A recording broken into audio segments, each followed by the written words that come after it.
Hi viewers, welcome to Sai things YouTube channel. Friends, ఈ వీడియోలో మనం మన ఆంధ్రప్రదేశ్ మాజీ ముఖ్యమంత్రి వర్యులైనటువంటి శ్రీ చంద్రబాబు నాయుడు గారు అయితే గురువారం అయితే మంగళగిరిలో తన టీడీపీ కార్యాలయంలో మీడియాతో అయితే మాట్లాడారండి.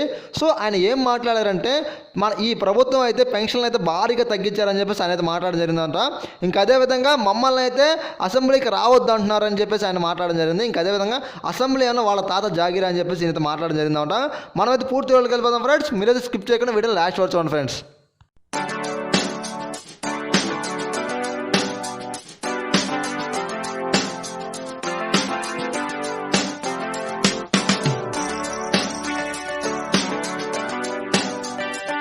ఇంకా మన వీడియోలోకి వచ్చినట్లయితే ఫ్రెండ్స్, నేను ఇందులో ఒక వీడియో చేసే ముందు మీకైతే ఒక ప్రూఫ్ అనేది చూపిస్తాను కదండి. ఈ వీడియోలో కూడా మీకైతే ఒక ప్రూఫ్ అనేది చూపిస్తాను కదా, ఎందుకంటే మీరైతే నన్ను బిలీవ్ చేయడానికి ఫేక్ న్యూస్ చెప్తున్నా అని చెప్పేసి మీరైతే అనుకోకూడదు. సో ఫ్రెండ్స్, ఇక్కడ మీరు డిస్ప్లే మీద కనిపిస్తుంది కదండి ఒక స్క్రీన్ షాట్. పెన్షన్లు భారీగా తగ్గించారు, మమ్మల్ని రావద్దు అంటున్నారు, అసెంబ్లీ వాళ్ళ తాత జాగీరా, మీడియా సమావేశాలు చంద్రబాబు అని చెప్పేసి. ఇంకా మనమైతే పూర్తి వాళ్ళకి వెళ్ళిపోతాం ఫ్రెండ్స్. ముఖ్యమంత్రి వైఎస్ జగన్మోహన్ రెడ్డి ఫేక్ ముఖ్యమంత్రి అని ప్రతిపక్ష నేత చంద్రబాబు నాయుడు గారు పేర్కొన్నారు. అబద్ధాలతో ఎదురుదాడి చేస్తున్నారన్నారు. ఫేక్ వార్తలు ప్రచారం చేస్తే ప్రజలు నమ్ముతారా అని ప్రశ్నించారు. మంగళవారం టీడీపీ కార్యాలయంలో గురువారం ఆయన మీడియాతో మాట్లాడారు. అసెంబ్లీలో ఇష్టానుసారం వ్యవహరిస్తూ తమకు మాట్లాడే అవకాశం ఇవ్వడం లేదన్నారు. వైఎస్ఆర్సీపీ అధికారంలోకి వచ్చాక పెన్షన్లు భారీగా తగ్గించిందని తప్పుడు లెక్కలు చెప్తున్నారని విమర్శించారు. టీడీపీ సానుభూతి పరులు కార్యకర్తలకు పెన్షన్లు పూర్తిగా తొలగించారని ఆరోపించారు.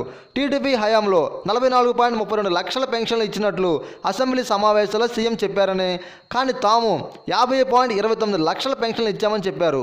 అసెంబ్లీలో పెన్షన్లపై మాట్లాడితే అడ్డుకుంటున్నారని, తమ ఎమ్మెల్యే రామానాయుడుని డ్రామా నాయుడు అంటున్నారని 10 మంది అధికార పక్ష సభ్యులు ఎదురు దాడికి దిగారని ఆరోపించారు. ఇంకా అలాగే ప్రజా సమస్యలపై ప్రశ్నిస్తే టీడీపీ వాళ్ళు అసెంబ్లీకి రాకూడదని మాట్లాడుతున్నారని, అసెంబ్లీ ఏమైనా వాళ్ళ తాత జాగిరా అని ప్రశ్నించారు. జగన్కు ముఖ్యమంత్రిగా ఉండే అర్హత లేదని, ఎలాంటి అవగాహన లేనటువంటి జీరో సీఎం అని విమర్శించారు. మాకు సభ్యత సంస్కారం అడ్డుస్తున్నాయని, ఏకపక్షంగా అసెంబ్లీ నడుపుకుంటారా అని నడుపుకోండి చూద్దాం అంటూ వ్యాఖ్యానించారు. దిశ బిల్లును కేంద్రం తిరస్కరిస్తే దిశ చట్టంపై సమీక్ష చేపట్టారని, తాము కట్టిన స్టేషన్కు రంగులేసి దిశ పోలీస్ స్టేషన్ ప్రారంభించారని విమర్శించారు. రజనీకాంత్ తనకు మంచి మిత్రుడని, ఆయన రాజకీయాల్లోకి రావడాన్ని స్వాగతిస్తామని చంద్రబాబు గారు అయితే పేర్కొనడం జరిగింది ఈ కార్యక్రమంలో. ఓకే ఫ్రెండ్స్, ఇలాంటి పొలిటికల్ న్యూస్ కోసం మీరైతే మన యూట్యూబ్ ఛానల్ని ఖచ్చితంగా సబ్స్క్రైబ్ చేసుకోండి ఫ్రెండ్స్. ఇంకా అంతే కాదండి, పక్కన గంట సింబల్ ప్రెస్ చేసి ఆల్ అనే సింబల్ అయితే యాక్టివేట్ చేసుకోండి ఫ్రెండ్స్. Thanks for watching. జై హింద్.